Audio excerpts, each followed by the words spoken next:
Yes. Excellent. Thank you. Okay. So choose the pair of correctly matched MOAs with its corresponding drugs. Any takers?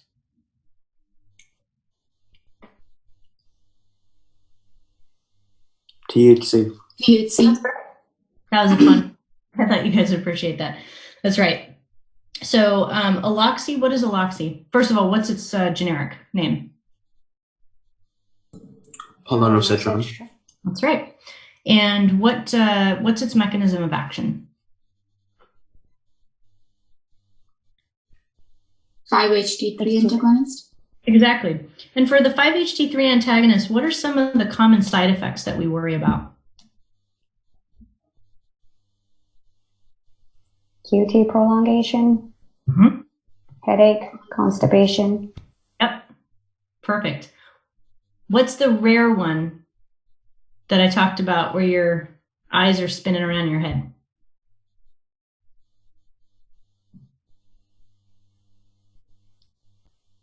And I see people's eyes spinning around their head as I'm asking this question. So it's oculogyrate crisis, which is like super hard to say and impossible to spell. But essentially what it means is that the muscles in your eyes kind of go haywire and people's eyes will start essentially rolling back in their heads. It is a rare neurologic side effect, but it's one that is important to pay attention to because Aloxi and some of the other 5-HT3 antagonists are longer acting. And so even after you've given the medication, let's say day 1, and they start having problems day 3, then you can trace it back to the 5-HT3 antagonist more than likely. Okay. This is one of the reasons why I prefer ondansetron for patients because the onset is rapid and the half-life isn't super long. So if someone ends up having a really bad constipation, headache, whatever, I know that within a day or so, they're not going to have the drug really in their system. So that's one of the reasons why I'm not generally a huge fan of long-acting drugs where we give one injection and then we kind of wait and see what happens. Okay, and then GABA benzodiazepine receptor agonist. What is a benzodiazepine receptor agonist that we've talked about? Just any of your benzos? Any of your benzos, exactly. Now, what does flumazenil do? Antagonist. It's exactly. And that's really important, especially now with the opioid and substance use disorders, right? Because what happens is a lot of people are having mixed substance use disorders where they're using things like benzos and opiates. So I know we talk a lot about Narcan, and that's important. And it's, important to know how it works, but it's also really good to know that we have essentially an antagonist or a reversal agent for the benzodiazepines. So that's very helpful and important to know as a pharmacist as well. So for olanzapine, what is olanzapine's mechanism of action? And it's got several. Sorry, people are having a party outside apparently. So olanzapine, you guys remember? Well, let's start off with this. Would a dopamine agonist be a good idea if you're trying to prevent nausea and vomiting? No. No, right? Because we know that dopamine is one of the neuropeptides involved in making somebody nauseous, right? So we'd probably want a dopamine antagonist.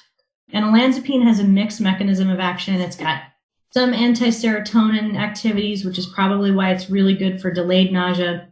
It's got some antihistaminic properties, which may be good for the vestibular system in the ears. And the reason why is because when we dry up some of the fluid in the ear canals, it actually helps patients not feel quite so nauseous, especially if it's associated with like motion sickness or moving around. And then, of course, we want to antagonize dopamine. And here come the jets. Sorry, timing is impeccable. Let me shut the window. Excuse me. All right, there we go. Okay, so sedation. I give up. It's so loud. Okay, so sedation and hypotension are the most common dose-limiting side effects of olanzapine. True or false? True. True, that's right. What's the normal dose that we recommend for giving to patients on olanzapine for nausea and vomiting indication? 5 to 10. What's another dose that would be reasonable, especially for someone who's elderly, based on the guidelines discussion? 2.5. 2.5. That's right, exactly. And I would say in general, I tend to be much more conservative, and I would say that the range that I use is, and the range that most clinicians use now is between 2.5 and 5. So that's kind of more common in practice, because 10, I mean, I've had big guys like 6'5", 200-pound guys get 10 milligrams of olanzapine, and it's just knocked them completely. So 5 milligrams usually works well for most people. And if someone's elderly or they have a lot of other sedating medications on board, I might give them 2.5. All right, so choose the appropriate DEA schedule for each of the following agents.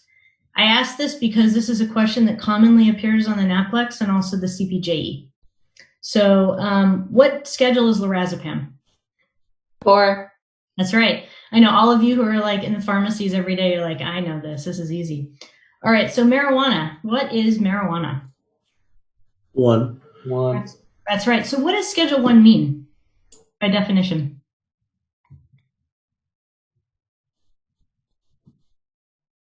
Has no pharmaceutical use or Illicit drugs. Yeah, so the idea behind Schedule 1 is, just like you said, right, that they are making the assumption that it has no legitimate medical use, or that it has, and it has a high abuse potential. We know that neither of those things is true for marijuana. Obviously, we don't want people driving, high or doing anything altered that could potentially hurt themselves or someone else. But we know that more than likely physical dependence is not, probably not a thing necessarily for marijuana. There may be some psychological dependence that goes along with it, especially if people, are using it for escapism, like if they're having anxiety, things like that. But we do know that there are medicinal effects, as evidenced by the fact that we've got nabilone, right, and Marinol that are synthetic THC agents that are approved by the FDA. So we know that, in fact, there are medicinal properties. So nabilone is what? What's the brand name for nabilone? Sesame. That's right. And what schedule is nabilone? 2. Yep, perfect. Which is bizarre, right? That it's a Schedule 2, but what's Marinol's schedule? 3. Yep. They're basically the same drug, but one is a Schedule 2 and one is a Schedule 3. Makes no sense. Anybody have any questions about that? All right. For a patient receiving a moderately emetogenic agent, so before we get into how to treat this person, what percentage of the time does someone who's receiving a moderately emetogenic agent experience nausea and vomiting, according to the guidelines? And we talked about this yesterday. 30 to 90. That's right. So it's the kind of the largest bucket, right? So for a patient who's receiving a moderately emetogenic agent, I think some of the moderately emetogenic agents that we talked about yesterday were like oxaliplatin, which can be highly in some patients, lower doses of carboplatin, like AUC of less than 4. So there are a number of moderately emetogenic agents in that box. In fact, it's probably one of the largest boxes for all of the chemotherapy agents. Okay, so for that, please select the appropriate antiemetic regimen from the options below. So right off the bat, when we see days 4, we can eliminate it, right? Okay, so we can actually do whatever we want in terms of giving people layered numbers of medications. We can use the highly emetogenic prophylactic drugs for moderately emetogenic patients too. It's just that we don't tend to carry it through more than 3 days. Okay, so then if we've eliminated our first option and our second option, which one is reasonable? The last one. That's right. And why is the last one the reasonable one or the correct one?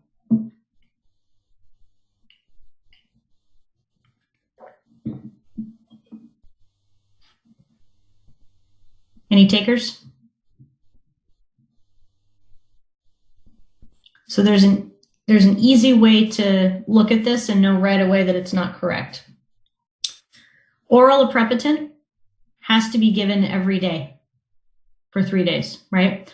So if you give the IV, either fosaprepitant, which is the prodrug of aprepitant, that's 150 milligrams. We just give it, and it has a long half-life. Or we can give the Cinvanti, which is the emulsion version of aprepitant. It's just one injection. So whenever you see oral aprepitant on day 1, it needs to continue on days 2 and 3. And that's also a really common board question. So you start off at 125 on day 1, and then you go to 80 days 2 and 3. Incidentally, aprepitant is also approved, the oral amend is also approved for pre and post-op, or prevention of pre and post-op nausea and vomiting from anesthesia, but we use 40 milligrams instead. All right, so any questions about this one? So we're good that oral aprepitant, this would have been okay, but it has to be continued days 2 and 3. Okay. And then for this one, olanzapine on dansitron and dex day 1, and then olanzapine on dansitron and dex days 2 and 3. So we know that that's a reasonable combination. Now, if you look in the guidelines, it used to be that they would essentially say, if you were going to combine or add a 5-HT3 antagonist to olanzapine, it had to be aloxaty because that was really what was studied. But now the guidelines have loosened a little bit, and they encourage you to use, any of the 5-HT3 antagonists in that combination. And this tends to work really well. One of the things I like about this regimen is that if I start off with this, and if someone fails that first round of chemo, I can always add an NK1 receptor antagonist. So that's kind of a nice step up. And for the most part, taking the PO medications at home is fairly easy for patients, as long as you give them explicit instructions that these are not PRN meds. They have to be scheduled. And so I always use the analogy like I did yesterday about pain, right? You want to stay ahead of it. Okay, I have a quick question. Based off of the guidelines under the moderately, which section are you going off by? The D, E, or F section? Let me pull it up.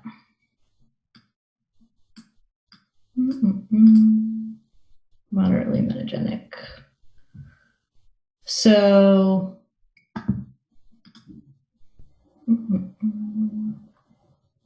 That would be I'm trying to look at it systematically. So, D, E, or F. Yes, I'm pulling it up right now. Give me 1 second.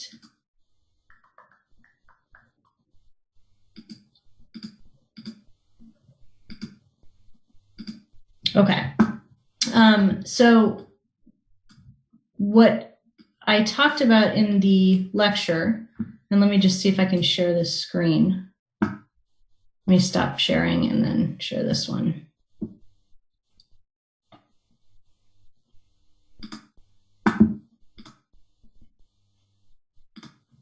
Okay. Are you able to see the guideline picture? Yes. Excellent. Okay. So,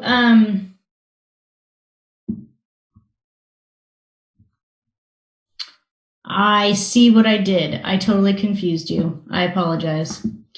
Okay. So you can, in practice, this is sometimes where practice versus guidelines can be confusing. So I'll give you this question, just regardless of whether or not you got it right, because you're right, it is confusing. So in general, typically what we will do is if we give that 3 medication combo, it doesn't have to be a Loxy. If we give Zofran on day 1, we have to continue at days 2 and 3 because it doesn't act long, right? So it's not a long-acting drug. So for olanzapine, this is the combination that it was studied in. But typically what we will do is we will add dexamethasone on days 2 and 3. So because this is kind of a confusing table in real life, I will stick to just what's on this table for testing purposes. Okay. So I apologize for the confusion. You can do a lot of different kinds of things, and generally speaking, insurance companies won't care because dexamethasone is very cheap. But one of the things that we do find is that adding dexamethasone on days 2 and 3 really does help with just prevention of that delayed nausea. So I apologize, and thank you for bringing that to my attention. So I remember you saying in the high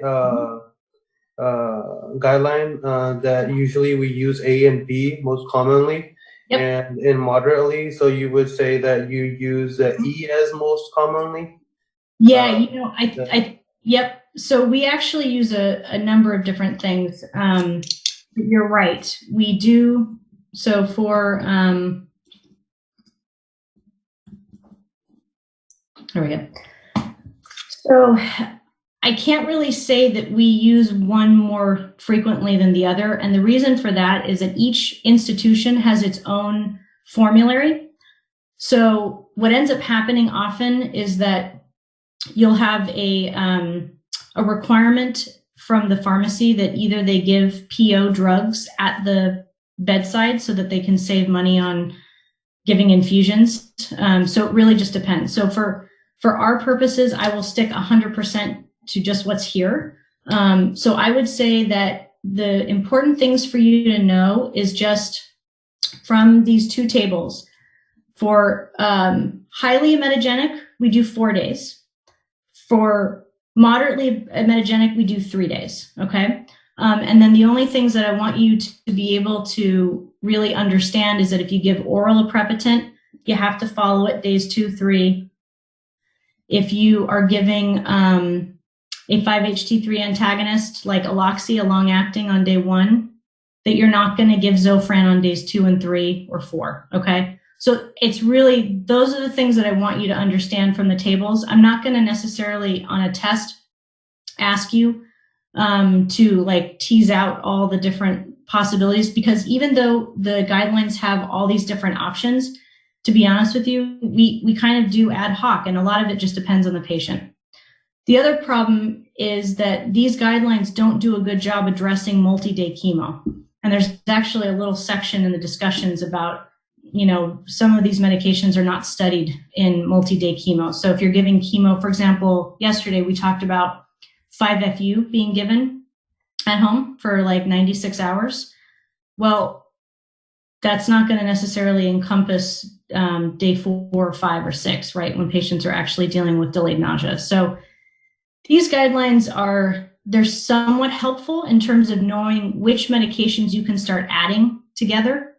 But they're also not entirely useful in real life because we basically will just continue medications to help mitigate some of the side effects. So thank you for bringing that to my attention. I'm realizing now that this was probably incredibly confusing for you. I have one question, Dr. Leva. Yeah, sure, please. For option E, next slide. Yes. Can we give, instead of palonosetron, we can give ondansetron? Yes. Okay. Anything. Yep. Any 5-HT. Any 5-HT3 antagonist, which is why a lot of us are frustrated, because if you don't have Aloxi on your formulary, then, you know, initially the guidelines were saying, oh, well, you know, that's what's the approved combination. But it's just because it was studied in combination with Aloxi. No one has done a head-to-head yet. Does that make a little more sense? Yes. Okay, and I apologize for that because I see how confusing that was. So again, from these guidelines, just to reiterate, what I want you to know is that we generally will give 4 days, right? We also use multiple targets. So we can either use, this is actually the preferred regimen, so they list it in order of preference. So olanzapine, day 1, an NK1 receptor antagonist, we have all kinds of choices, okay? A 5-HT3 antagonist, we have all kinds of choices. And if we give ondansetron, we're going to actually continue it. So again, this is not exactly a reflection of reality. And then we're going to want to give dexamethasone as well. Now, the reason why we give only 8 milligrams of dexamethasone on day 8, 8 milligrams on days 2, 3, and 4 is because of the drug interaction that occurs with most of the NK1 receptor antagonists. So the, like Amend, for example, will double the AUC of dexamethasone. And it took us a little while to figure this out. So we were giving patients 8 milligrams twice a day. And the patients were like bouncing off the walls and they were having a lot of side effects from dexamethasone. And what we realized was that, yeah, it's because they basically were getting double each dose. So the guidelines have cut out the multiple doses of dexamethasone. So that's another important drug interaction to remember with the NK1 receptor antagonist. For the most part, it's going to increase the AUC of dexamethasone. Okay, so those are the things I just want you to get out of it. Again, layering drugs, what drug targets, what are the drug interactions, what are some of the ADRs, 3 days versus 4. That's it. Is that reasonable? I'm not going to have you necessarily pick options. Sounds good. Okay, cool. All right, and then 4. Sometimes I get carried away when I write test questions, and then I realize, oh crap, that's that's too hard even for me. All right, so MG is receiving single agent docetaxel weekly. So just really quickly, what's the brand name for docetaxel? Can you please share the IDEX screen, please? Oh, I'm so sorry. Yes. I got excited and ahead of myself. Here we go. Okay, here we go. Able to see it now? Yeah. Okay. MG is receiving single agent docetaxel weekly for metastatic esophageal cancer. What is docetaxel, first of all? Taxotere, Taxotere. taxane. That's right. And what is its mechanism of action?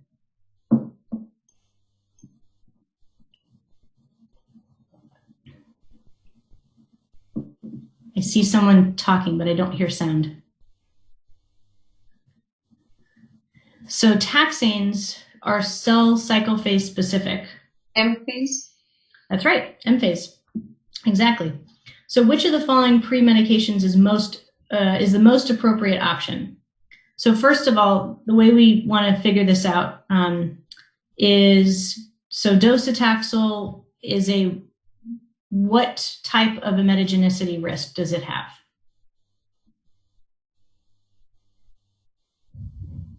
Low? Exactly. So that the low is, what's the percentage for low? Less than 30. Mm-hmm. Exactly. So it's 10 to 30, right? Okay. So we have some options here, right? We could potentially go with ondansetron, 16 milligrams. We could, but we know that from our discussion in class, the docetaxel and the taxanes in general have a fairly high rate of reaction, right? Because they're formulated in a vehicle that tends to cause IgE-mediated reactions. So because of that, one of the things we talked about was giving dexamethasone. So dexamethasone you can actually give by itself for a low emetogenic agent. And in this case, we give a higher dose because we're trying to prevent an allergic reaction as well. So does that make sense to everyone that this was the correct answer? Cool. I think I was just confused about the dose because it said between 8 to, it was a different 8 to 12 milligrams or something. Yep. So in the guidelines, they're only talking about from the perspective of not dealing with an allergic reaction. So they're just talking about if it were any other low emetogenic agent, you could easily give 8 to 12 milligrams IV. And in general, we try and give lower doses of Dex if we can get away with it because it has side effects, especially long-term use. But the reason why I threw this agent in was because when we talked about it, I had said basically that in practice, we have to give a higher dose to prevent reactions. So it serves a dual purpose. And many times when you are, when you go on your API rotations, you'll probably see potentially higher doses of dexamethasone for patients who are receiving chemotherapy. And that's one of the first questions you want to ask. Okay, well, what agent are they on? What's the risk of reaction? Is that why we're having a larger dose of dexamethasone as opposed to the normal 8 or 12? But in every other instance where you don't have to worry about an allergic reaction, you're absolutely right. We would give between 8 and 12. And that's also typical. So like gemcitabine, for example, it's common for us to just give a low dose of dexamethasone. Good question. Okay, so AP is a 55-year-old transgendered female with metastatic prostate cancer. She received 1 dose of carboplatin, AUC5. So right off the bat, AUC5, we know that is highly emetogenic. And she called the clinic to let you know that she experienced 3 episodes of vomiting within 5 minutes of each other and is complaining of significant nausea and intermittent vomiting. So her antiemetic regimen for cycle 1 is as follows. So she got fosaprepitant day 1, Aloxi day 1, dexamethasone day 1, and then dexamethasone days 2, 3, and 4. So what medication would you recommend to deal with her current nausea and vomiting? So remember, she's at home. She's calling the clinic. So that was kind of part of the question here. So if she's at home and calling from the clinic, what would you recommend of all these options to help her deal with nausea and vomiting? The promethazine. Promethazine. Exactly. It's a really easy way to have patients. I mean, it's not fun for them to use a suppository, but promethazine suppositories are cheap. They're usually covered by insurance, and this is a quick way to stop the nausea and vomiting. Why wouldn't we use diazepam IV? Because she's at home. Exactly. And why wouldn't we use Zofran? She's got some significant vomiting, that's why. Dexamethasone? Or not Dex, but the polonosetron. Yeah, so I heard a couple of good answers. One is that she's got nausea and vomiting, so she might not be able to take something PO. And 2, because she's already on polonosetron. So I also have this example because it's very common that patients will call into the advice nurse for an oncology office, and the advice nurse may not know what the patient received when they were there the day before or 2 days before. So it's a common thing that a pharmacist ends up having to catch this error where the patient has had Aloxi a couple days before. And then why wouldn't we give haloperidol? Or why isn't that like the best option? There's a lot of risks associated with it. Exactly. Exactly. And this is the first, this is really the first time that she's calling and complaining of having nausea and vomiting, right? And if it's 3 episodes of vomiting within 5 minutes of each other in 24 hours, that's probably about a grade 2, right? So we're not at the point where we need to really be concerned that she's going to decompensate and start having more severe nausea and vomiting. All right, so then for the next cycle, now that you've treated her breakthrough nausea with the suppositories, what regimen would you select for her subsequent cycles? Olanzapine. Exactly. So we just layer, and again, that's what I wanted and hoped for you to get out of the conversation about the guidelines is just when you have 3 meds and someone fails, add another one from a different class. one other option that we can do, which the guidelines don't talk about, is that when we get to the 4-drug kind of max, or we've added all the drugs, if it's a moderately metagenic regimen, sometimes what we will do is we'll extend the days. So normally for moderate, we say 3 days, right? And then you're done. But if we're finding that someone's still struggling with nausea and vomiting, we might add days 4, 5, 6, again, depending on what's appropriate. And usually what we'll do is we'll add olanzapine or extend the olanzapine, not necessarily the dexamethasone, not necessarily the 5-HT3 antagonist. And we find that tends to work very well.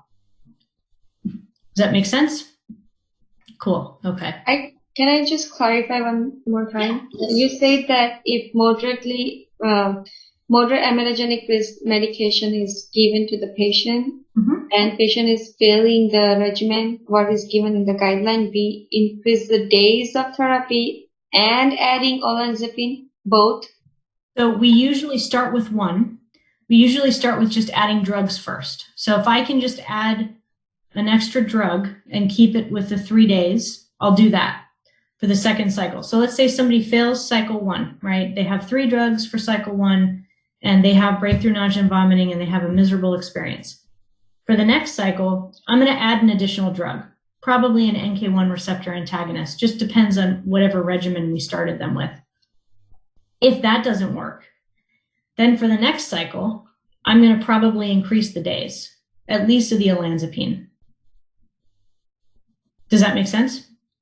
So when you run out of the drug class, then you increase the days?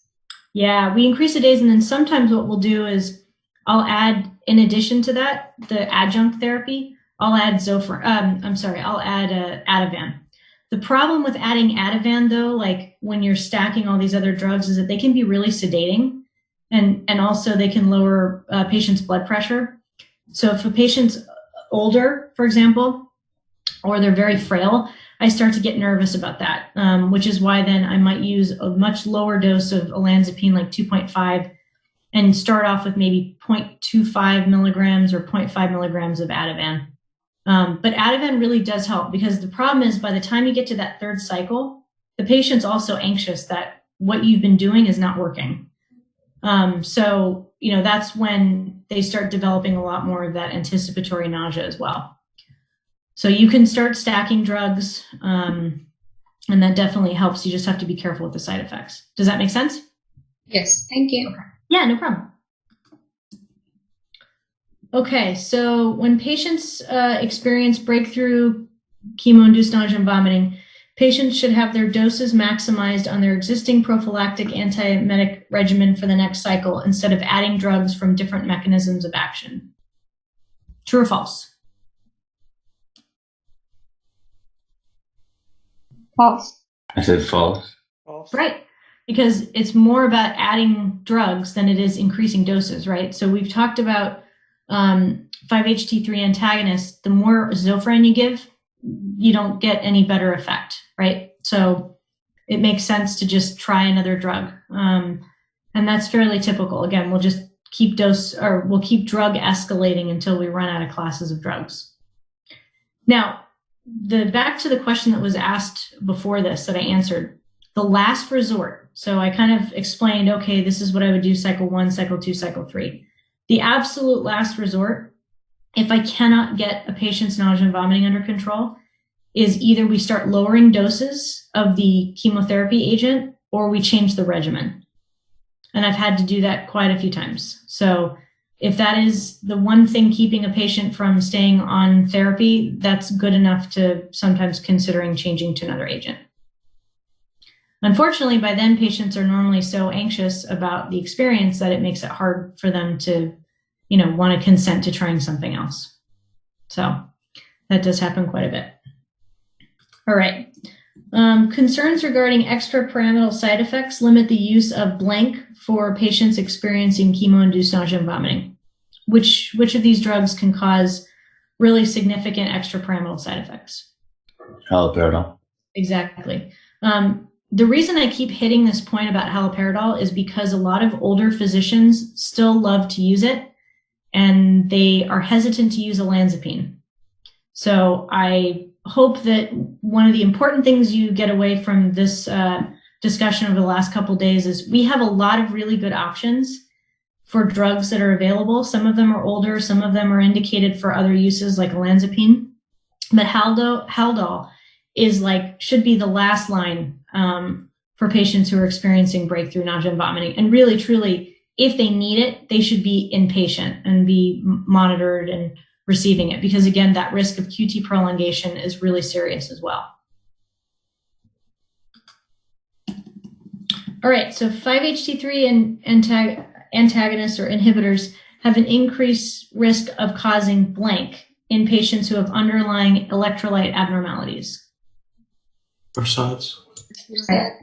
Exactly. And normally that's associated with low mag and low potassium. So when we see the QT prolongation and potential torsades, luckily I've only seen torsade once in a patient who's receiving Zofran, but both their magnesium and their potassium were in the toilet. So we usually see both of those very, very low before we'll see torsade. But things that can cause electrolyte abnormalities in these patients are prolonged nausea and vomiting, diarrhea, all the things that are side effects from all of these drugs. So we have to really monitor for that. Okay. So, any questions about the quiz? And I apologize for one that was confusing. I will remedy that. Okay. What's the answer for number 10? Oh, the answer for number 10 is it is torsade de point. Okay, thank you. So yeah, the twisting on point. All right, so let's do this.